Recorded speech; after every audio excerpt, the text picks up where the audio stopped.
welcome back to the SoloRolePlayers podcast, the show where we collect our rations, oil our blades, repair our armor, and set forth into the world of solo role-playing. I'm your host, PJ, and first and foremost today, I just want to give a heartfelt thank you to all our new engaged listeners out there. There's always this risk starting a new podcast that you find yourself shouting into the void, but sometimes, if you found the right key or gemstone perhaps, the void shouts back.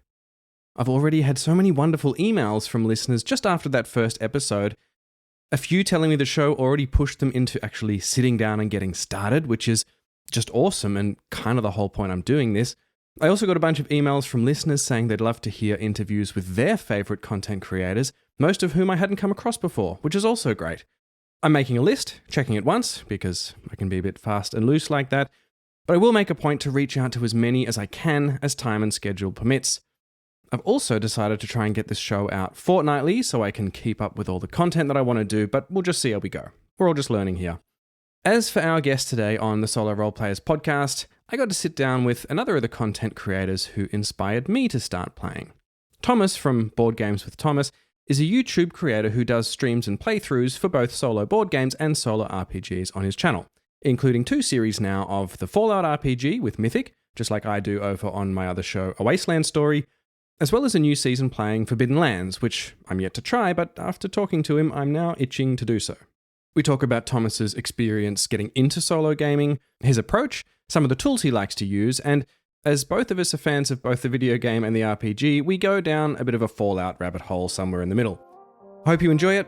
Thomas is a lovely bloke. I've put links to his channel in the show notes. And without further ado, allow me to introduce, from Board Games with Thomas, Thomas. So hello and welcome back to another episode of the SoloRolePlayers podcast. I have with me today one of the content creators who inspired me to actually start playing this weird and unusual hobby of solo role-playing. From the YouTube channel Board Games with Thomas, welcome to the show, Thomas. Hello, thank you for that introduction. I wanted to start with, I think it's probably a common experience that I certainly see a lot in the scene, and I'm sure you have as well, that this solo role-playing thing, it can be a bit of a challenging hobby to get started with. Like, it's so individual and unique. There's not really a right way to do it. And I feel like a lot of people put the feelers out onto the internet in Reddit or look at content creators like yourself on YouTube as a way to sort of figure out how to do it right. Mm-hmm. But what I wanted to ask you was, how did you initially get into solo play? And not just role-playing games, you play a lot of board games as well, which is actually sort of the side that I come from too, initially. But how did you get into starting solo play, and why did you start to create content about it? That's a great question. So I initially got started with tabletop RPGs during college from a friend of mine who had introduced me to Dungeons & Dragons 5th edition. He was a fellow coworker, and while we were working, we had some downtime, and I saw him rolling up a character sheet. I'm like, what are you doing? You're like rolling dice over there? Like, you playing a game? He's like, oh, creating characters. So I started D&D with that. And then a couple years later, I just had time to play more D&D, but not so many people to play with. So I had already been pretty familiar with solo board gaming at that point. So I was like, is solo tabletop role playing a thing? And looked into it. And one of the first things I found was Mythic Game Master Emulator. Mm-hmm. So I was like, well, I know how to play D&D, so let me just grab this and try it out. And I started playing it, and I was very impressed with how it worked. Obviously, it's not the same as playing with a group, but it's different in a lot of different ways, but I think it's more fun in different ways as well. Yeah. How was that first experience? Like, when you first got Mythic, you first started reading it, because that was my start as well. Mythic was really, and the Fallout RPG was really the first thing I tried, not dabbling in smaller things first. Mm-hmm. So how was that? Do you remember how that first session was? How was that experience? I feel like it was I don't remember exactly, but I feel like it was really slow going. I was still figuring out the flow of Mythic and kind of referencing the rules a lot. But I just remember thinking it was really interesting that I could kind of just do whatever. And like, I'm kind of the game master, but kind of not. And I can choose kind of where the story goes, but then Mythic kind of will take it on a different, direction or add a different twist in there. So it was just kind of figuring out how to use Mythic and the different tables and the different charts and the different lists to make sure I'm kind of playing it properly. But it wasn't something that initially came to me right away. Definitely took me a couple sessions to get it figured out. But once I did, I was pretty hooked. Yeah, that was a really similar experience to me. I think a lot of the time what you have to do, I mean, with anything often in life, but just starting and just trying, right? Like you can sit and you can research and you can watch things and you can do all this stuff, but until you actually sit down and experience it for yourself, you don't really know what it's like. And you can't really explain to someone either what it's like. Yeah. I have that difficult conversation sometimes, especially when, like, I don't have anyone who's even involved in role-playing games in my life, let alone solo role-playing games, apart from my 11-year-old, but, he's learning from me. So it can be a very difficult thing to explain to someone. And even I find the few people who are role-playing games players, RPG players in my life, they find it completely bizarre that I would want to do this solo, Do you find that hard to describe to people or solo board games as well as a hobby? It definitely is, and I think it's just a perception people have because it feels like some people are like, why would I want to play a board game or an RPG by myself? Like that sounds so boring. And it's like people play video games by themselves all the time, so I don't see it as any different. And in a lot of ways, like I feel like solo tabletop role playing is just such a you can really do whatever. It's so expansive and open that you can take the story whatever you want. You can play whatever game system you want. You can homebrew stuff. It's really, I feel like, the ultimate like control of just being able to play and do really whatever you want. So it is definitely something that some people will be like, why do you want to play that? Or like, isn't that boring? And I'm like, no, it's like playing with other people. It's obviously not the same, but it's still really fun, I think. Yeah.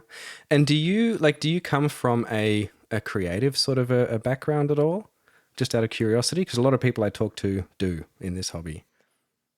I would say no. I am not a super creative person. I'm not.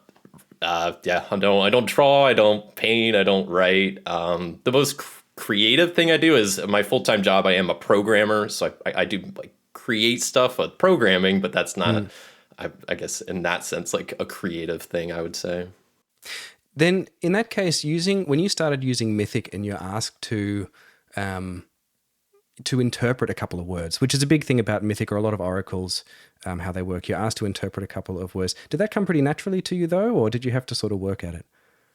It's definitely something I had to work at. And I feel like even to this day, like, so it also, I think it depends on the context and on the words I get, where sometimes I'll just instantly have an idea and I don't even have to think twice about it. Well, sometimes I'll be thinking over and over, like, how can I make these two pairs of words work for this person that's giving me a quest? Like, what could that mean? And sometimes I'll just roll again or just kind of fudge it a little bit to make it more loosely based. But it's definitely something I had to work at, but I also think it just depends on the words and the context. That's interesting, actually, because one of those things, like when I was trying to get started and I was consuming as much content as I could, I didn't want to get it wrong. I didn't want to, and it was just such a weird thing because you're your own audience, right? Like it's such a weird thing to not want to do it wrong, but I feel like that's a pretty common feeling. But actually, one of the things when I was watching through your Fallout series with Marbash, Marbash, is it? Yeah. Yes. And early on, like whatever you were doing something, and the Mythic came up where you had to interpret some words, and you sort of looked at something and you just went, I don't like that. I'm going to roll again, And even just seeing that sort of gave me a bit of hope and confidence that, hang on, I can just like do it by feel. If it feels right, just sort of keep going with it. And I was worried that I was going to get locked into those rules and hit a wall. And I feel like that's a pretty common experience as well.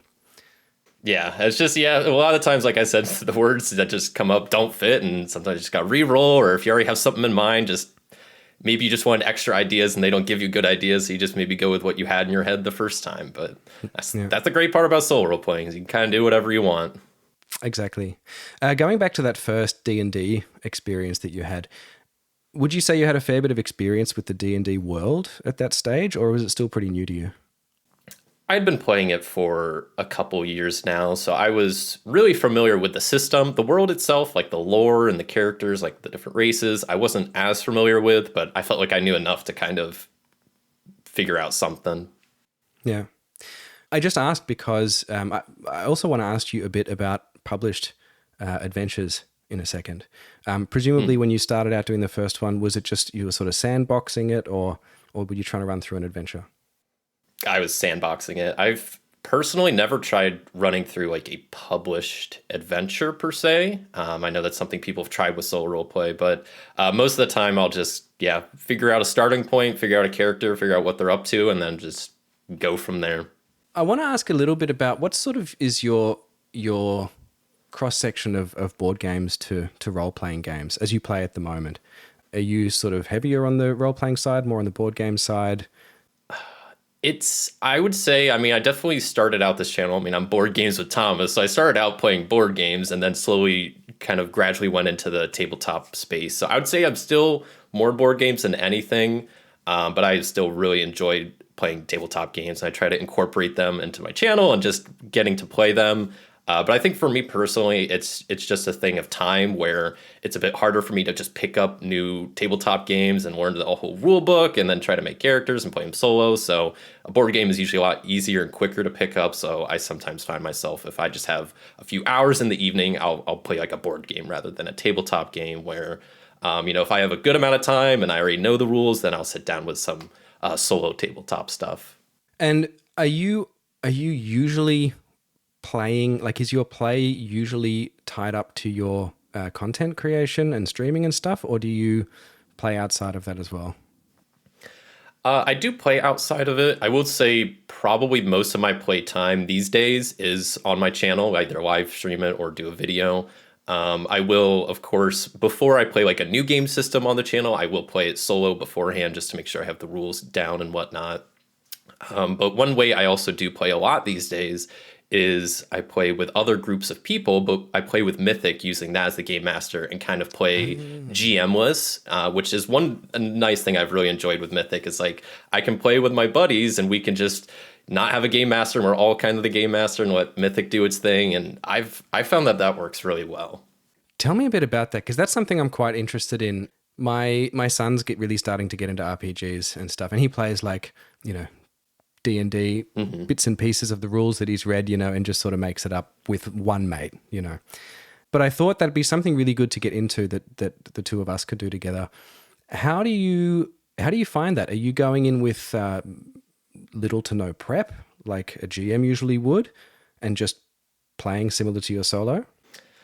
Yeah, that's at least how I've done it. The main systems I've done this with, well, StarForged is one that kind of just works out of the box without Mythic, but then I've done Fallout co-op with Mythic and Forbidden Lands co-op with Mythic. And both of those are pretty open world, kind of sandboxy games. So we don't really prep anything. We kind of just, everybody creates their own characters. We figure out how we know each other, how we've met, figure out kind of a starting quest and maybe just some background stuff that our characters have going on, and then kind of just go from there. But I find it works really well because it's fun that we can kind of trade off on ideas and kind of coming up with different, if we enter a building, maybe one person has an idea of what could be in that building, or, ask Mythic. And when it comes to like playing NPCs, we'll kind of just we'll take turns playing the NPCs. So it's, if my character's talking to a shopkeep, one of my friends might be the shopkeep. And then if one of my friends is talking to a bartender later, maybe I'll play the bartender. So it's kind of fun. We get to just take turns playing, different roles and kind of acting as mini game masters. That sounds really cool. It sounds like a really good balance between that collaborative aspect that you get from playing with other people, but without having someone who is then the prepared game master the thing, I've never GM'd before really, apart from doing bits and pieces with my son, but it terrifies me being responsible for everyone's enjoyment for, 3 hours in a row, let alone countless sessions going forward. Yeah. Do you tend to be the game master or you tend to be a player when you play in a group? I tend to be probably the game master because I'm kind of the one that maybe knows the system the best and is trying to like push for like, hey, we should play this game and I'll run it if you guys want to play it. But I think that's that's the nice thing about solo role-playing co-op is just that's helped me because I do enjoy like making a scenario and running a session, but I also enjoy playing the game, and that's why with something like Mythic I can kind of do both, which is great. Yeah, that's the beautiful thing. So I talked a little bit earlier about how there's no right or wrong way to do this, and I think that is one of the challenging things for people to actually get started. Obviously, when you play for content, you're using a lot of digital tools. Mm-hmm. Would you just tell us a little bit about your setup and what you use to actually play? Sure. So I've gone through different like tools and sources over the years, but I've landed on Foundry Virtual Tabletop as probably my preferred way to play digitally.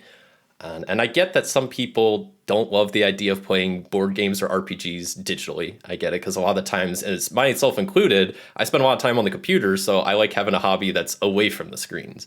Yeah. But with solo roleplay, I find that there tends to be sometimes a lot of upkeep or stuff you have to do if you're creating like character sheets for NPCs or trying to roll on random tables. Sometimes that could really, I find myself that slows down the gameplay. And that's not the stuff I particularly enjoy doing. So that's why I really like Foundry specifically, because then you can have game systems just to create NPCs right there. They have the items listed in there. So I just like it for the ease of use, and that speeds up the solo playing and co-op play, just because then I can actually spend more time actually playing the game. Yeah, and I saw as well, it's I assume it was VTT that you were playing the Fallout, your Fallout series with, and Mythic has like a plugin or some sort of program in it, right? Yeah. So there is a module for Mythic that works really well, that you can add your character lists and your thread list, and it has all the tables built in. You have the chaos factor. You can ask it the fate questions, and what's cool is it'll automatically, if you roll doubles, it'll just instantly roll that random event. So sometimes you're like, why is there so many dice being rolled? And it's there's a random event. Like, things are going to get crazy now. Yeah, I recall that happening a few times in your campaign. It's always fun to see all the dice explode. Mm-hmm. I myself, I've never used any digital tools at all. I was very sort of stark on. I mean, I started solo role playing around the COVID time, really. I mean, I started a little bit before, but mostly around COVID time. We were stuck here in Germany, trying to get back to Australia, and we couldn't get back in. So we were sitting there. Oh, jeez. And spending, working from home all the time on a screen, meetings, all that stuff. And I feel like RPGs in general had a bit of almost like a secondary heyday during that time. I started becoming more aware, A, of solo board game stuff, but B, of RPGs really almost hitting the mainstream, or sort of mainstream again a bit. Mm-hmm. But that was exactly my experience. I was on a screen all day and didn't want to look at a screen, Mm-hmm. But I am interested to try it. I do find it can get a bit much with just the analog. But on the other hand, for me, it's worth it because I really do like that. And I think a lot of the reason people come to board games as well, that tactile feel, Yeah. However, if I go downstairs now, my entire dining room table is covered in charts and books and stuff, because I'm halfway through the final major battle for the Wasteland story first season. Oh. And I've got stuff spread out all over the table. So it does get a bit to manage. But you got to just do what works for you, right? Yeah. And I think, at least on my end, the other reason I also like the digital versions of at least like Foundry and whatnot for playing tabletop is, at least from like a content creation perspective, I think it's a lot easier to see what's going on. If I have like pages all spread out and stacked up, it's kind of hard to figure out maybe, and a bit hard to follow what's going on. I think Foundry does a good job at like showing the information you need, and I can pull up stuff pretty easily, and it's viewable. And obviously the other nice thing is with stuff like Foundry, I could play, virtually with my friends that aren't nearby. So that is a very nice aspect as well. Yeah, absolutely. I want to ask as well, what are you really enjoying playing at the moment? Board games or RPGs? Well, RPGs, I will say the one I've been pretty hooked on recently is Forbidden Lands by Free League. It's on my list. I've been I've been slowly playing more RPGs. I kind of figure out what things I like and what things I don't like. And one thing that I found that when I played the Fallout RPG that I really liked was the whole crafting and like scavenging mechanics. I really like the fact that you could like get all this stuff and you can go to workbenches and create stuff and modify stuff. I was like, that's really cool. And Forbidden Lands has a really great system for that, where you can forage and hunt and make. I think every single game you could possibly buy, you can also craft in some way, which I really like. And there's like a stronghold mechanic, and I think it's a well-made game. But that stuff alone really drew me to it, and I've been having a lot of fun playing that recently. That that might have pushed me over the edge. It's been in my my Free League cart for a while now. I'm a huge fan of DragonBane. Have you played DragonBane from them? Just recently, I've played a little bit solo. Yeah. Was that using the like their solo mode that they have there?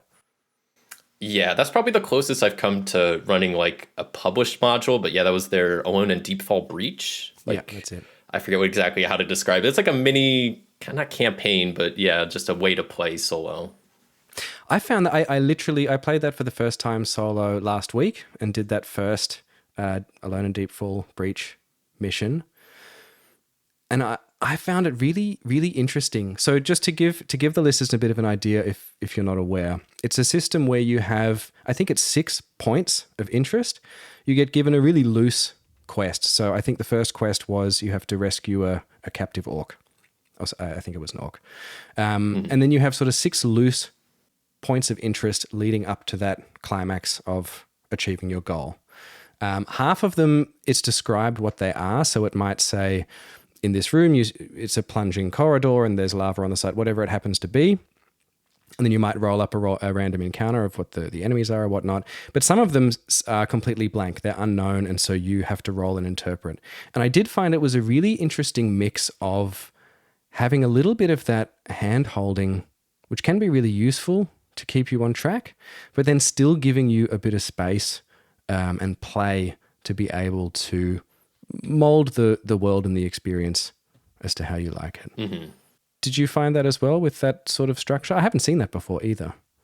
Yeah, no, I agree. I've never seen something like that before. And I'm always, I'm a big fan of, more games these days embracing solo and co-op play. So I was definitely eager to try it out. And yeah, like you said, it's a very interesting way to play. And I didn't play much of it. I think I only played like the first scenario or whatever. But I did like that it was like, it lets you kind of have a little bit of both. So you can, go in with your own ideas, but then you have a broad outline of what's going on, but then you can fill in details of stuff that happens along the way. Yeah, and I think for that reason, I do see it touted, DragonBane, as a really good entry point for people to start, and I think it's something that I'd recommend. I did find, because my start was in this complete sandbox Fallout world, where anything could happen, and so actually the biggest issue I had, or not issue, but the only friction that I had with that DragonBane module was that I wanted other stuff to happen. Like I rescued the orc, and I'd accidentally interpreted that I'd found some ancient grimoire along the way, and I'm thinking, well, what's this going to do? And then thought, well, maybe the orc and my character are going to go off in search of the meaning of this grimoire or whatever, So I'm not sure if I'm going to continue going down that route of the sort of half pre-laid out structure, or whether I'm just going to go out open world now. Or a little bit of both, I'm not sure. I think it gives you a pretty good method for creating your own 6-point little mini adventures or sessions as well. I like the idea of the whole setup of that default breach. We have different tunnels, and it's kind of a nice way to predefine it. And you have the one guy that's the seer, so they can kind of see some of the tunnels, but they can't see other stuff, and that's why you have to fill in the details. I like the way that they kind of explain how in game in the world this kind of whole system works. Yeah. So I with DragonBane, I very quickly became a Free League fan, and as I said, I've had now Forbidden Lands sitting in my cart for a long time. I haven't watched I think I watched the very beginning of your first stream on Forbidden Lands. I'll have to go back and watch that now. I didn't realize that crafting element was part of it, because that again is something that really attracts me to Fallout, and I'm really, really enjoying to the point where I don't know if you have any of the other supplements, but in some of the newer supplements, they double down on that crafting stuff.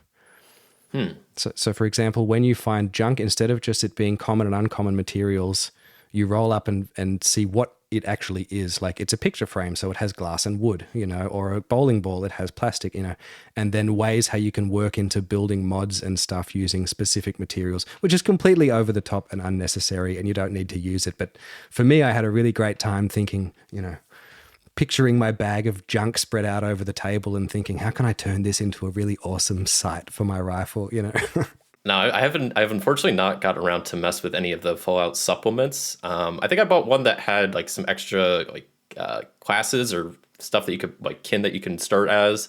But I know there's one that I really want to try that adds like settlement options and all the rules for settlements, which is something that really interests me, but I haven't got a chance to look at it yet. Yeah, that's something I'm looking forward to exploring as well after I finish this first season.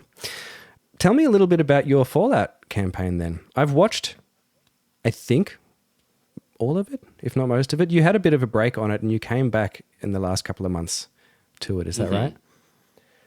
So yeah, I'm on my second campaign now because I had my first one with Marbash that was like 8 or 10 episodes, and then I stopped doing that story and then started up another character that I've been playing recently, which is Lilith and VRAM.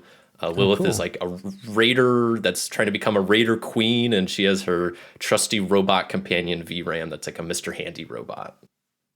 Super cool. And you've started content on that? Mm-hmm. Yeah, I think I've done 2 or 3 videos on it so far, but it's one that I really enjoy.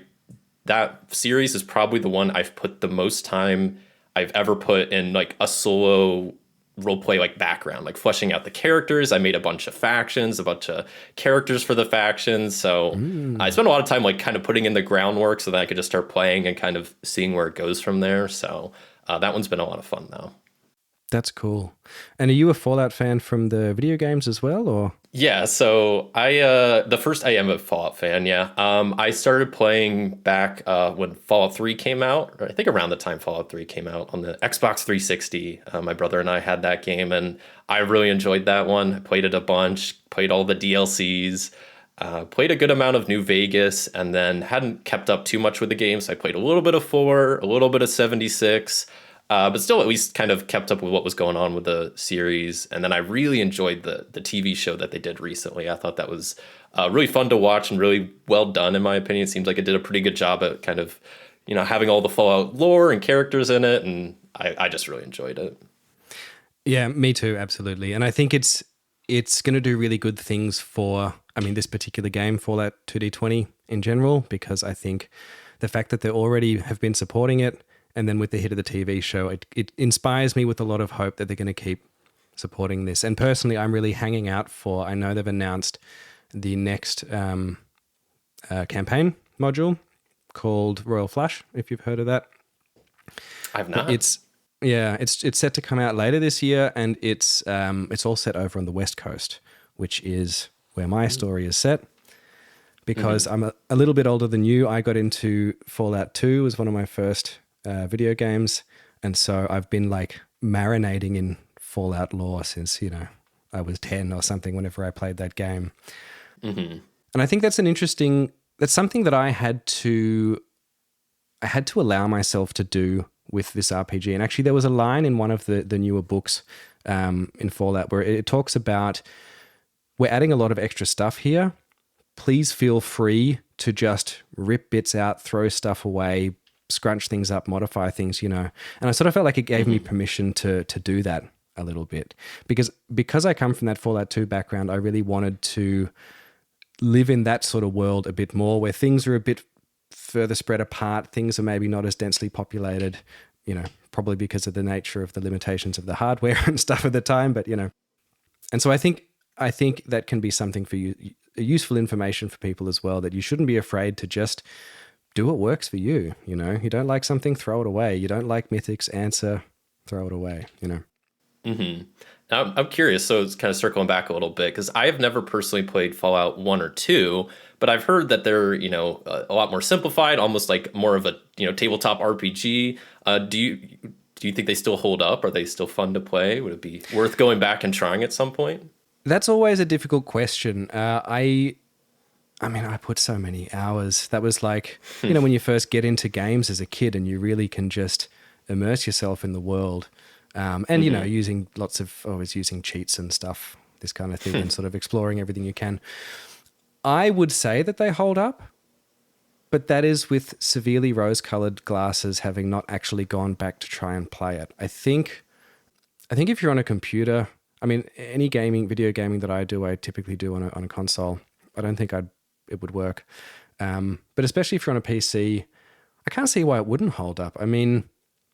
It's a little clunky, probably. It's a little hard. which I think Okay. some people struggle with, especially people who came into gamings around that, like the Activision hand-holding era of games, like Call of Duty. You could not actually fire a shot and still win the battle, that kind of thing.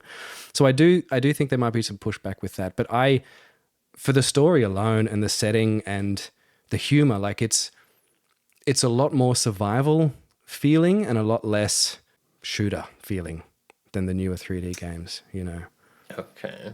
And that sort of darker humor in there is really, really wonderful. I'd give it a try, but if so, Fallout 2 then, as opposed to 1, I think. Okay, I'll have to try those out sometime. And I know I could be wrong in saying this, but I believe like the Fallout games originally started as like a tabletop role-playing game for GURPS that was like a modified version, and then it became the video game, and now it's become back to an RPG. So it feels kind of full circle. Yeah, I read that recently as well. Yeah, no, very interesting. I'd give it a go. I'd love to hear what you think. And I think they're really easy and cheap to get on Good Old Games or whatever now. Really great stuff. And actually, one of the things that I only realized the other day that's appealed to me about this Fallout RPG, back in those days when you got the PC game in a box, it had like a manual that was this thick, and the manual was a Vault Dweller's survival guide. And it was all the rules and everything else was sort of themed in the voice of Vault Tech telling you how to survive in the wasteland, and providing a lot of lore into the book as well. And that's something that I think you sort of miss. And actually, I downloaded, you can get the PDF for it, and I recommend if you do try Fallout 2 or 1, to get that PDF and read through it a little bit, because it does this world building for you that you don't really get in games so much anymore.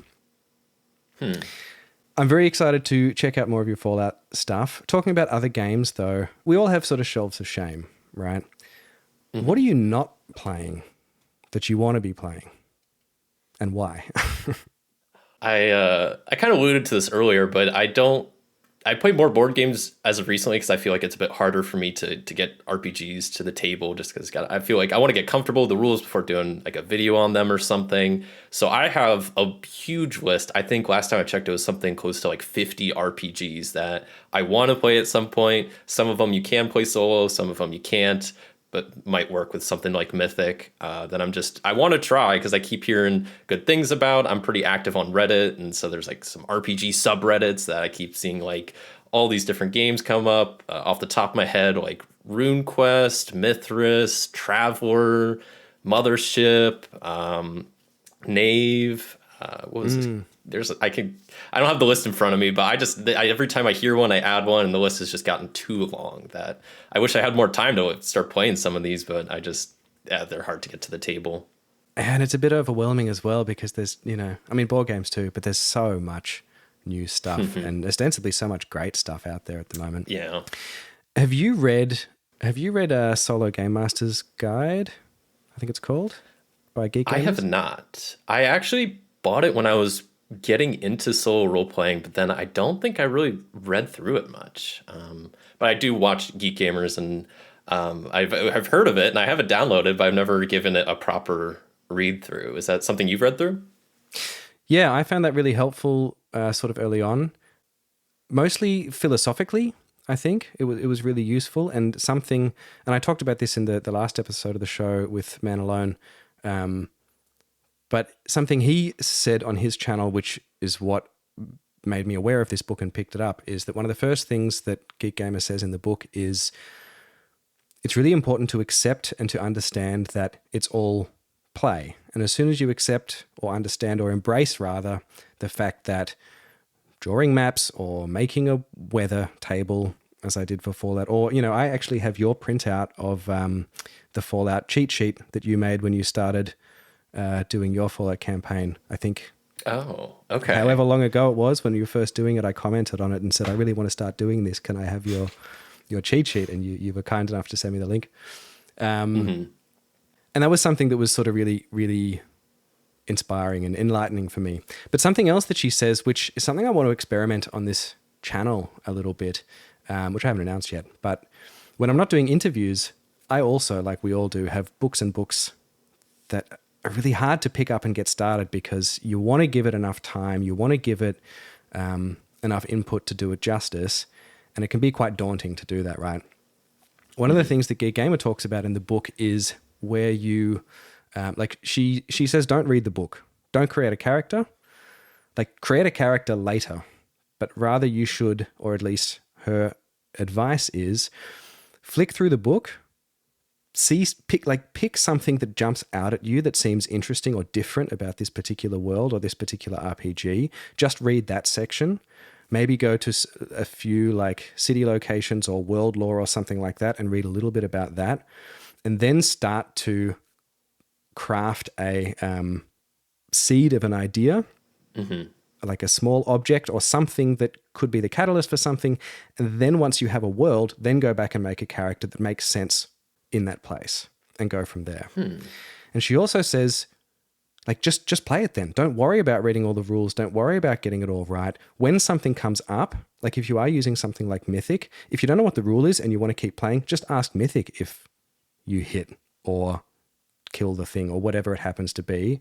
And then slowly as you go, as if and when you need those rules, then look into them and they'll make more sense to you because you have some experience of actually playing it. And so something I want to try doing is doing exactly that, pulling a book off the shelf, spending maybe half an hour sort of getting a bit of that initial concept and maybe a few of the basics of the rules, and then just do like one-shots from those books using that concept in the audio format, as a bit of a way to try and get stuff played. Yeah, that's an interesting idea. I never really thought about doing it that way because I'm definitely the kind of person that wants to, have a good handle on the rules and know what's going on before I dive into it. But that would be a fun way to just kind of jump into it and start trying to play. Yeah. Well, I'll report back. We'll see if it works. If there's never an episode like that on this show, then it didn't work. Or I didn't try. Do you have any advice for people who want to get started, who are in that situation where they think it's really cool, they really like the idea, they're solo RPG curious, but they just don't know how to start? Do you have any advice for that person?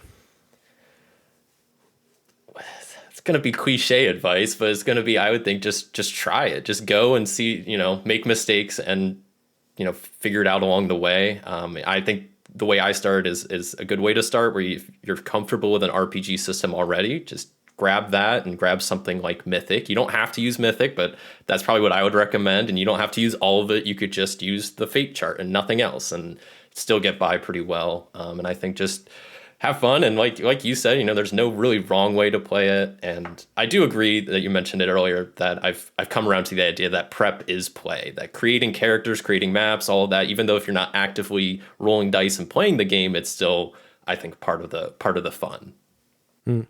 One final point to circle back a little bit is, if you're not playing for your channel, I mean, I think something that a lot of people struggle with, and I did as well, is how to record it. I didn't really want to journal. Like, I had tried a little bit of that stuff and I found it was taking me out of the flow a bit too much to write like long chunks of text. Some people love it. That's fantastic. And so finding how you're going to record it, I think, is important. Your way of recording it mostly is on stream, on video, on YouTube. When you're not streaming, how do you record your plays? Are you making notes? Are you just speaking out loud? I would say I probably, when I play solo off, not recording, I play pretty similarly to how I do when I record, which I just like taking very brief bullet points, like notes. Like, I still like keeping notes. And normally if I'm playing with Mythic, I'll have maybe a notepad for each scene. If I'm playing something like Forbidden Lands that's kind of split up into days, I'll just have one for each day.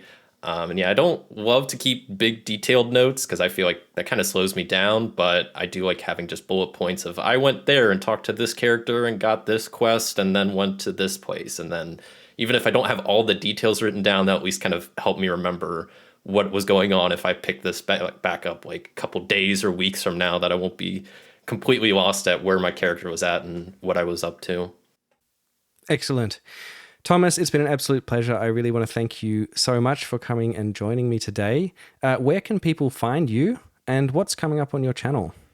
Thank you so much for having me. This has been very fun. I am Board Games with Thomas. You can find me at Board Games with Thomas on YouTube, and I do simultaneously also stream to Twitch. So if you're on Twitch and prefer watching on there, you can.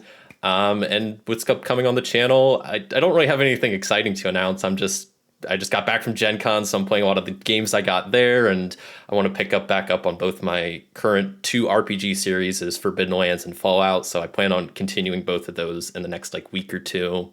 And just kind of keep playing more games and learning more games and hoping to teach more people about solo role playing. Because I first learned about it from a YouTube channel and different YouTubers. So I'm trying to just kind of put back out there what people did for me. Well, I am evidence that you are being successful in that endeavor. So that's really great. Thank you again. I look very much forward to catching up with the Fallout. I didn't know that you'd started a new season. I think maybe I didn't finish Marbash's story yet, so I'll have to dig back and finish that and then start the new one. Yeah, no, I think I like where the new one is going. It's interesting. Like I said, I spent a lot of time on the characters and the world, but it's still pretty early on in the series, so we'll see where it goes. Wonderful. Keep an eye out for that. I'll put links in the show notes for your channel. And do you have a playlist for the Fallout series of videos specifically I can link directly to, or?